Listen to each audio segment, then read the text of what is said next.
Hello friends, आप सभी का स्वागत है आज के नए वीडियो में। आज हम लोग डिस्कस करने जा रहे हैं इंटीरियर ऑफ द अर्थ के बारे में।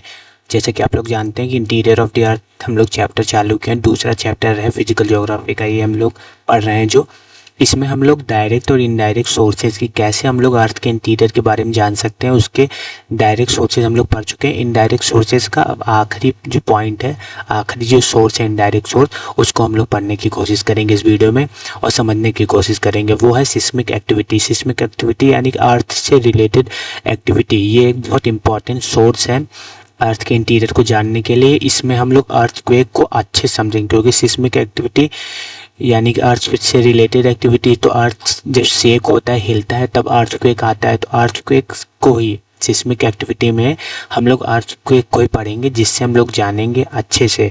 आगे के वीडियोज़ में आप लोग को क्लियर हुआ कि हम लोग कैसे इससे इंटीरियर के बारे में जानेंगे। ठीक है, तो अभी शुरुआत करते हैं हम लोग। आखिरी इनडायरेक्ट सोर्स जो है हमारा सिस्मिक एक्टिविटी। ठीक है, तो सिस्मिक एक्टिविटी जो है वो हमें क्या बताता है कि सिस्मिक एक्टिविटी क्या है। कि seismic activity is one of the most important source of information about the interior of the earth. यानी कि इंटीरियर ऑफ द अर्थ मतलब अर्थ के इंटीरियर को जानने के लिए सिस्मिक एक्टिविटी जो है वो बहुत इंपॉर्टेंट रिसोर्स है, one of the most important resource है। ठीक है, क्लियर होगा ये आपको।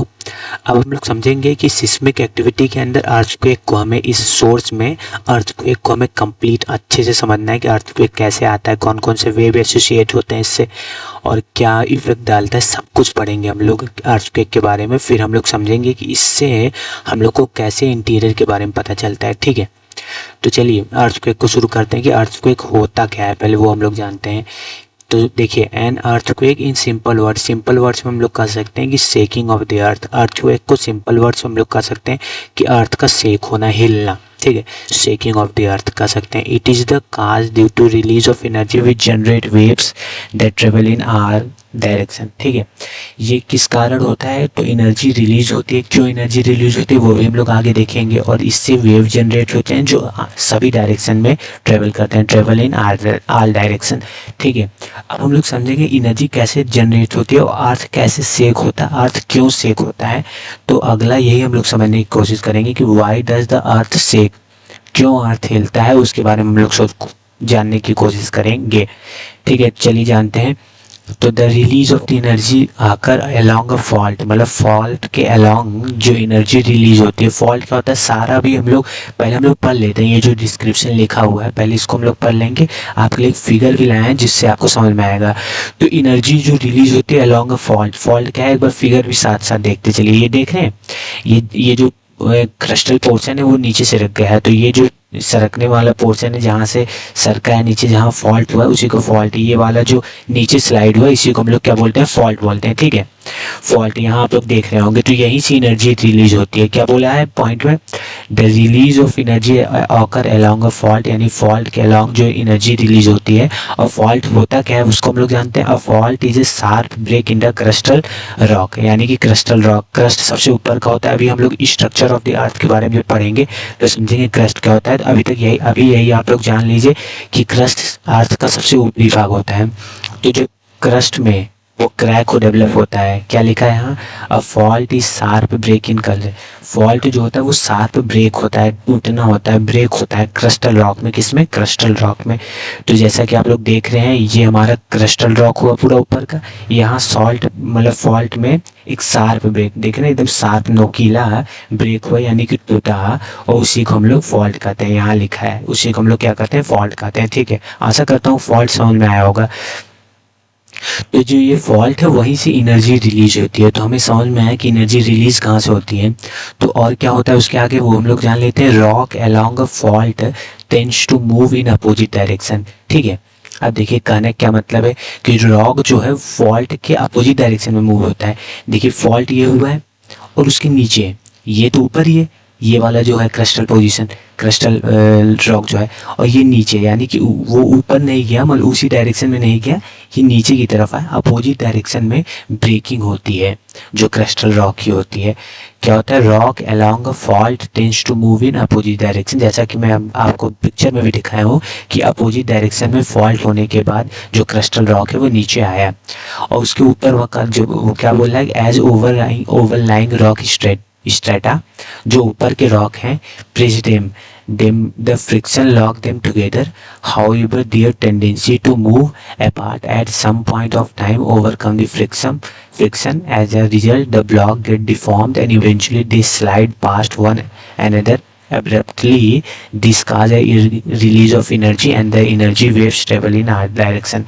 पूरा ये डिस्क्रिप्शन कहना क्या चाह रहा है उसको हम लोग एक बार समझ लेते हैं। तो जैसा कि देख रहे हैं आप लोग, ये फॉल्ट कैसे हुआ, जब क्रिस्टल रॉक में ब्रेक हुआ। तो क्रिस्टल रॉक में ब्रेक होने के बाद अपोजिट डायरेक्शन में मूव हुआ, तो जो नीचे का स्ट्रेटा है, नीचे का जो रॉक है वो ऊपर वाले रॉक से दब रहा है, ओवरलाइंग रॉक से दब रहा है, और मूवमेंट के कारण यहाँ से एनर्जी रिलीज हुई। अभी हाइपोसेंटर के बारे में हम लोग समझेंगे कि हाइपोसेंटर क्या होता है। यहाँ से एनर्जी रिलीज हुई और चारों डायरेक्शन में, सभी डायरेक्शन में मूव होने लगी। तो फॉल्ट क्या है कि क्रिस्टल रॉक में जब एक ब्रेक आता है, जब एक टूटता है क्रिस्टल रॉक, उसी को फॉल्ट बोलते हैं। फॉल्ट के कारण जो नीचे के रॉक है वो ऊपर के रॉक से दबते हैं और बहुत एब्रप्टली, बहुत तेजी से, जिससे एनर्जी रिलीज होता है। जिससे एनर्जी क्या होता है, रिलीज होता है। और एनर्जी जो रिलीज होता है वो चारों डायरेक्शन में मूव करता है, ऑल डायरेक्शन में मूव करता है। ठीक है, आशा करता हूँ कि यहाँ तक समझ में आया होगा। तो दिस काज है रिलीज ऑफ एनर्जी, मतलब रिलीज ऑफ एनर्जी का रिलीज होना यही एक कारण है। और ये जो एनर्जी वेव्स हैं, एनर्जी जो है वेव्स की फॉर्म में सभी डायरेक्शन में मूव करती है। ठीक है, अब देखिए कुछ वो है, मतलब क्या बोल सकते हैं इसको, डिफिनीशन जो आपको याद रखना है, अर्थक्वेक से रिलेटेड है कि the point where the energy is release is called focus. जहाँ से एनर्जी रिलीज होती है, जो पॉइंट से उसको हम लोग फोकस करते हैं, वो अर्थ के अंदर है। ठीक है, ये हमारा क्या हुआ, हाइपोसेंटर, इसी को फोकस भी कहते हैं। फोकस को ही हम लोग हाइपोसेंटर भी बोलते हैं। तो यही पॉइंट से एनर्जी चारों डायरेक्शन में रिलीज हुई है, जो जा रही है, तो इसी को हम लोग क्या बोलते हैं, फोकस। ये हमारा अर्थ के अंदर का पॉइंट है, फोकस या हाइपोसेंटर। ठीक है, आशा करता हूँ समझ में आया होगा। और फिर क्या है कि the energy waves travelling in different direction reach the surface, मतलब जब फोकस से एनर्जी रिलीज होती है वेव्स के फॉर्म में, ये डिफरेंट डायरेक्शन से मूव करती है और सरफेस तक पहुंचती है। और जो सरफेस तक पहुंचती है, the point on the surface nearest to focus, यानी फोकस से जो पॉइंट सरफेस के ऊपर है एकदम नियरेस्ट है, एकदम पास है, उसको ईपी सेंटर हम लोग कहते हैं। क्या कहते हैं, ईपी सेंटर। तो ये हमारा ईपी सेंटर, ये बिल्कुल फोकस से पास है और ठीक ऊपर है, ठीक ऊपर है, फोकस के पास है। इसी को इसलिए हम लोग इसको क्या कहते हैं, ईपी सेंटर कहते हैं। ठीक है, EP centre, the point on the surface, जो सरफेस पे पॉइंट है, नियरेस्ट टू फोकस, फोकस से नियर है, यानी जहाँ से एनर्जी रिलीज हो रहा है अर्थ के अंदर, वो हमारा ईपी सेंटर कहलाता है। ये अर्थ के ऊपर का सरफेस का पॉइंट है, ईपी सेंटर।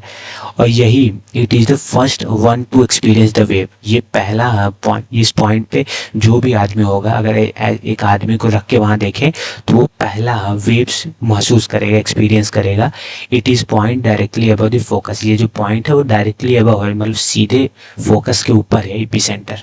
ठीक है, तो आशा करता हूँ ये जो टेक्निकल टर्म्स हैं अर्थक्वेक से रिलेटेड, ये सारा कुछ आपको समझ में आया होगा। अब अगले वीडियो में हम लोग इससे जो वेव्स रिलेटेड है वो कितने टाइप्स के हैं और कैसे कैसे क्या क्या प्रोसेस होता है उसके बारे में और अच्छे से अर्थक्वेक में हम लोग समझेंगे। और उसके बाद हम लोग समझेंगे कि ये कैसे हेल्प करता है इंटीरियर ऑफ द अर्थ को जानने के लिए।